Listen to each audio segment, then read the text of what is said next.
The letter came on a Tuesday, in an envelope with my own address spelled out in a child's careful, looping hand. I knew that handwriting.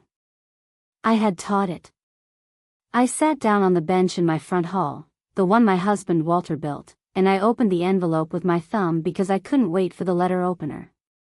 Inside was one sheet of notebook paper, the edges still fuzzy where it had been torn from a spiral. It was from Emma. My granddaughter. 13 years old. The first line stopped my heart. Grandma, why did you stop loving us? I read it 3 times before the words would hold still.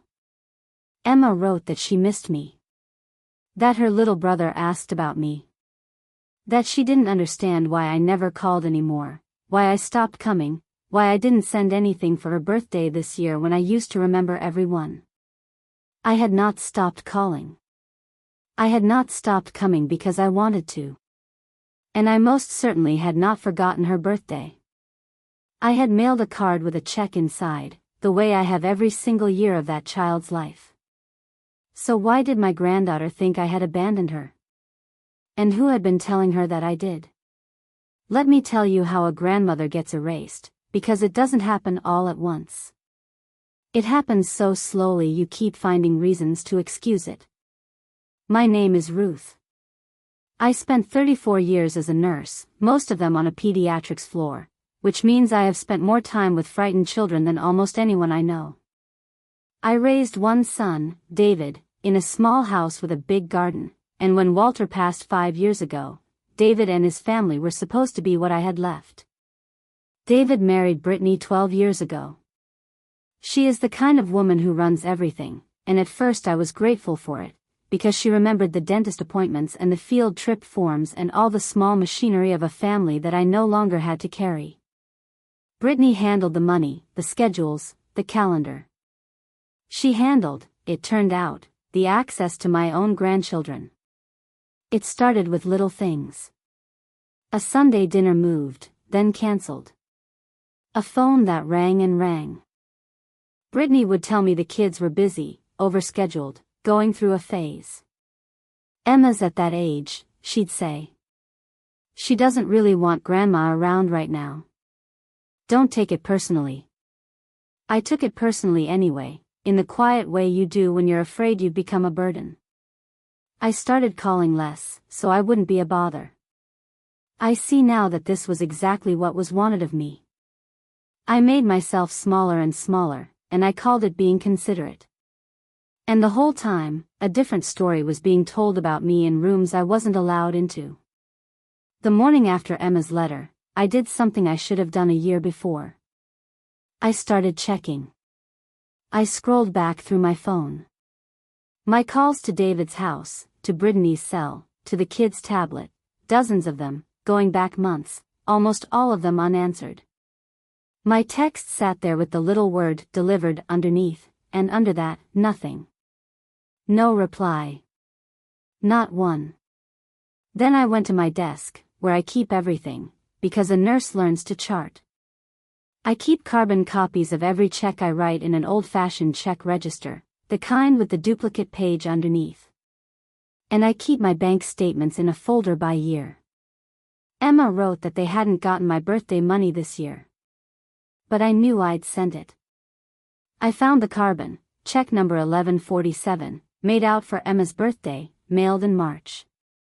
Then I pulled up my account online, the way my friend Joan had taught me, and I searched for that check. Check 1147 had cleared. It had been cashed 11 days after I mailed it. So the money left my account. The card left my hands. And somehow, somewhere in between my mailbox and my granddaughter, it had simply vanished. If Emma never got that check, then who had signed it? I called Joan, because Joan spent 26 years behind the counter at the credit union and she can read a bank statement like scripture. She came over with her reading glasses and a yellow legal pad, and we spread 3 years of my records across my dining room table. 3 years of birthday checks. Christmas checks. The $20 bills I tucked into Easter cards. Every gift I had sent two grandchildren who, I'd been told, didn't want anything to do with me. Joan worked quietly for almost an hour, making little marks on her pad. Then she set down her pen. "Ruth," she said. "Every one of these cleared. Every single one. And look here." She turned my own statement toward me and tapped the back of check images, the little gray scans the bank keeps. "These endorsements. That's not a child's signature. A 13-year-old doesn't sign like this. This is an adult's hand. Same hand, every time." I looked at those scanned signatures, looping and confident, and I felt the floor of my stomach drop away. Someone had been intercepting my grandchildren's gifts for 3 years and signing for them. An adult. The same adult, over and over. "There's something else you should check," Joan said gently. "Didn't you tell me you opened a college fund for them?" I had. Of course I had. And I had not looked at it in a long, long time. The college fund was a $529 savings plan I'd opened the year after Walter died, with the life insurance money I didn't need for myself. It was going to be my real gift, the one that mattered, a way for Emma and her brother to start their adult lives without the debt that swallows so many young people now. I had set it up to add a little every month, automatically. I almost never logged in. That was my mistake, and I own it. I trusted the machine to do what I'd told it, and I trusted the family around it. It took Joan and me 20 minutes to reset my password and get in. The balance was almost nothing. I sat and stared at the screen. There should have been tens of thousands of dollars in that account. Instead, there was a long list of withdrawals, money pulled out over the last 2 years, again and again, transferred to an outside checking account. Withdrawals I had never made and never approved. "Ruth," Joan said slowly, reading over my shoulder. "A 529 has a custodian. Someone authorized on the account to move money. Who did you list?" I had to think. When I opened it, I'd been overwhelmed, still half drowning in grief, and I'd needed someone local to help administer it for the children. So I'd added the one person who handled all the family's money. "Brittany," I said. My voice came out as a whisper. I put Brittany on it. To help. Joan didn't say anything. She just reached over and held my hand. I wanted to be wrong. "I need you to understand that." I sat up half that night building innocent explanations the way you build a wall against a flood. Maybe there'd been an emergency. Maybe David knew. Maybe the kids really had received the money and Emma was confused. A grandmother's heart will believe almost anything before it believes the truth about someone she let into the family. But the next morning, I did the bravest thing I'd done since Walter's funeral. I picked up the phone and I called my son, and I asked, very simply, if I could see the children that weekend. David hesitated. I could hear it, that little pause that means a person is reading from a script someone else wrote. Then he said, "Mom, I don't think that's a great idea right now. The kids are kind of in a place where they need some space. You know how you can be a lot, sometimes." A lot. I had never in my life been told I was a lot. I am a retired pediatric nurse who keeps butterscotch candies in her purse. "Who told you I was a lot, David?" I asked. And in the background, clear as a bell, I heard Brittany's voice say, "Who is that? Is that your mother? Give me the phone." The line muffled. And then Brittany came on, and her voice was smooth and cool and certain.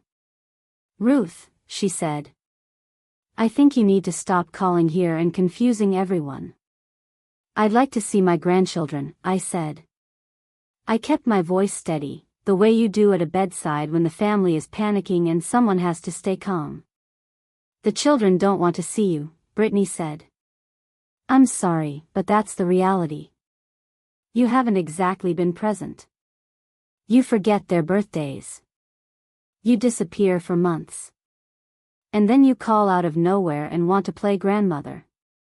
It's confusing for them, and frankly it's not healthy. Every word of it was the exact opposite of the truth.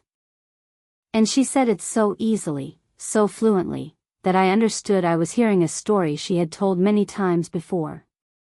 A story she had told to David. To the kids. To the whole family. Brittany, I said. I have every card I sent. I have the checks. I know they were cashed. There was the smallest pause. Just a breath. Then her voice hardened.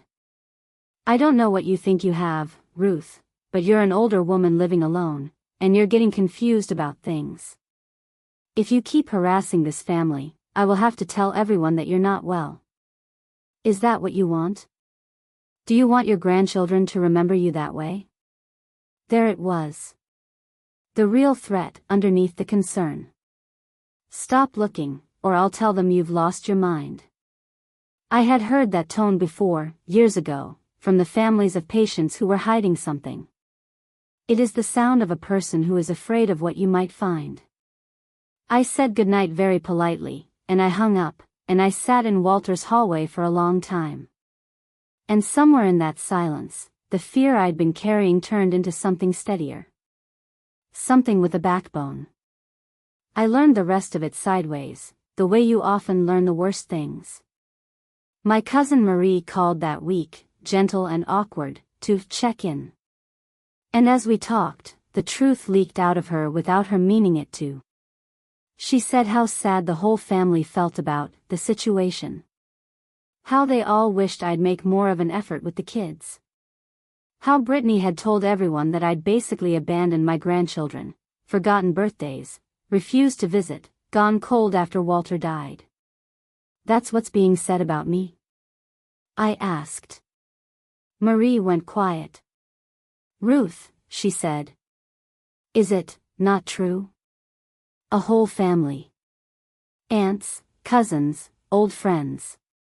Every one of them had been handed a version of me that was the precise inverse of who I am and what I'd done. I hadn't just been cut off from 2 children. I had been quietly convicted, in absentia, of the one crime a grandmother can't bear, not loving her own. I could have wept. Part of me did. But I had spent my career watching people fall apart at bedsides, and I knew that falling apart helps no one. Evidence helps. Truth, laid out plainly, helps. So I stopped trying to convince anyone with my feelings. I started building a file. Joan and I spent the next 2 weeks turning a grandmother's grief into a case. We made copies of every cleared check and every endorsement scan. We printed the 529 statements and highlighted every unauthorized withdrawal, lining the dates up against the household's known expenses. We saved Emma's letter in a plastic sleeve, the most important document of all. And I wrote down, in my careful nurse's hand, a timeline of every cancelled visit and unanswered call. Then I did the thing that turned the lock. I called the 529 plan administrator directly, not Brittany, not David, the plan itself, and I reported the withdrawals as unauthorized. I am the owner of that account. Brittany was only a custodian.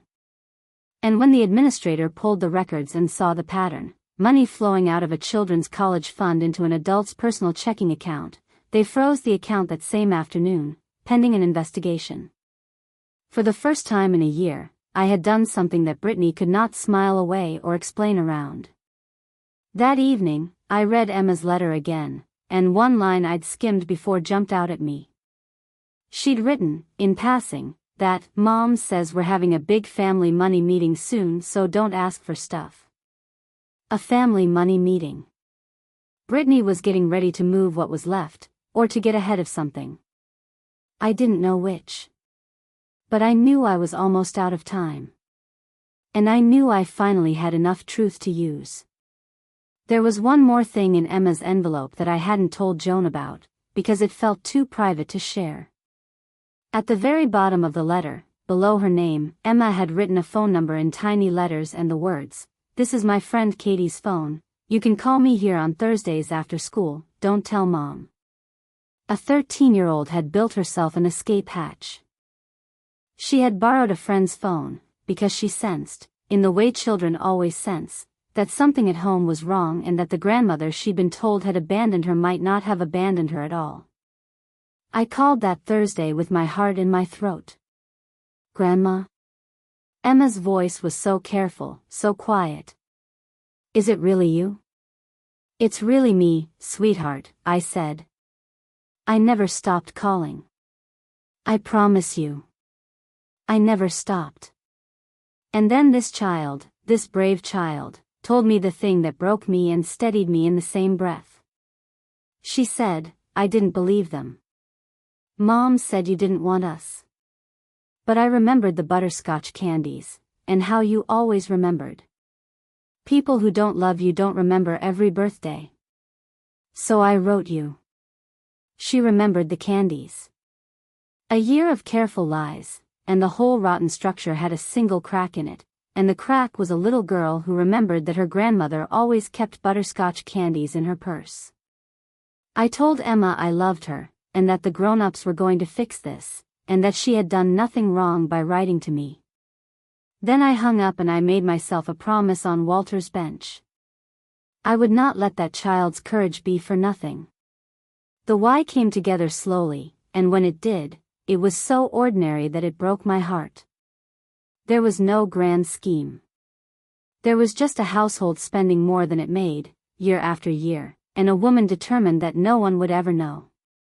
Joan helped me see it in the patterns, the gift money cashed to cover small gaps, then the college fund tapped for bigger ones. Brittany hadn't woken up one day and decided to rob children. She had taken a little, then a little more, and then she'd needed me gone, pushed to the edges, discredited in advance, so that no one would ever sit down and compare what I'd given with what the children had received. The isolation wasn't cruelty for its own sake. It was bookkeeping. I was a witness who had to be removed before the numbers could be questioned. And there was one more thing, the thing that finally pulled David out of his fog. When Joan and I traced the outside checking account, we found it was tied to a line of credit in both Brittany's and David's names. A loan my son had co-signed years ago and assumed was barely used. It was nearly maxed out. Whatever Brittany had done, David was legally standing in it up to his neck, and he didn't even know. That was the lever. Not my heartbreak. Not Emma's letter, as much as it should have been. It was the moment my son would realize his own name was on the debt. I asked to come to their house on a Sunday. I told David, plainly, that I had things he needed to see, and that they concerned his children and his name, and that he would want his wife in the room. I brought Joan. I brought the file. And I brought Emma's letter. Brittany answered the door already armed. "Ruth, this is exactly the kind of thing I'm talking about. Sit down, Brittany," I said. "Please. I'm only going to lay this out once." And I did. I went through it the way I used to brief a doctor, calm, in order, no drama. The cards.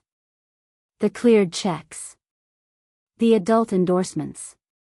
The drained college fund. The frozen account. I slid each page across the table to David, one at a time, and I watched my son's face change from irritation to confusion to something gray and sick. Brittany did exactly what I expected. She denied. She said the bank was wrong, the administrator was wrong, that I'd authorized things and forgotten, that I was an old woman being manipulated by Joan. She turned to David and said, "You see? You see how she is?" But David wasn't looking at me anymore. He was looking at the 529 statement, and then at the loan document underneath it, the one with his own signature on it, and the number that made his hands go still. "Brittany," he said quietly. "Where did Emma's college money go?" She started to answer. And for the first time in 12 years, my son held up his hand and stopped her. Where did it go? He asked again. And the room went so quiet I could hear the kitchen clock. She broke, in the end. Not gracefully. There were tears, and accusations, and a long ugly stretch where everything was somehow my fault and David's fault and the economy's fault and never hers. I had seen that, too, at bedsides. People will blame the whole world before they'll say the small true sentence, I did this. But the documents didn't argue, and David, finally, would not look away. What happened after did not happen in one afternoon. Real life doesn't. But it happened. The 529 administrator completed their review and restored the fund. Because the withdrawals were unauthorized and well documented, the money was recovered and the account was reopened under new custodianship, with David and me as signers and Brittany removed entirely. The gift money, 3 years of it, Brittany agreed to repay on a schedule, in writing, when the alternative David named was a police report. And David, my quiet, conflict-avoiding son, did the thing I had nearly stopped hoping for. He came to my house alone, a few days later, and he sat at my table and he cried and he said, Mom, I believed her. I'm so sorry. I let her tell me who you were. Then he picked up his phone and he called the children to it, and I heard Emma's voice say, Grandma, like a door opening after a long winter. Brittany and David are in counseling now. I don't know if their marriage will survive it. That is theirs to carry, not mine. I see my grandchildren again. Emma comes most Saturdays. She is teaching me to text with the little pictures, and I am teaching her to make Walter's bread, and her younger brother has decided I am the world's foremost authority on dinosaurs, which I am happy to pretend is true. The college fund sits where it belongs, growing again, with a lock on it now that no one can pick. The family knows the real story. Marie called to apologize, and so did others, and I forgave them easily, because they were lied to, same as the children. Being believed again, after a year of being quietly convicted, is its own kind of homecoming. Brittany and I are not close, and may never be. She is working her way back through honesty and small payments and supervised Sundays, and I let her, for the children's sake and for David's, but I do not pretend the wound isn't there. Peace, I've learned, does not require forgetting. It only requires that the truth stop being hidden. There's a small frame by my front door now. Inside it is one sheet of notebook paper with fuzzy torn edges, and a child's careful, looping handwriting. Grandma, why did you stop loving us? I keep it where I'll see it every time I leave the house. Not because it hurts, though it does.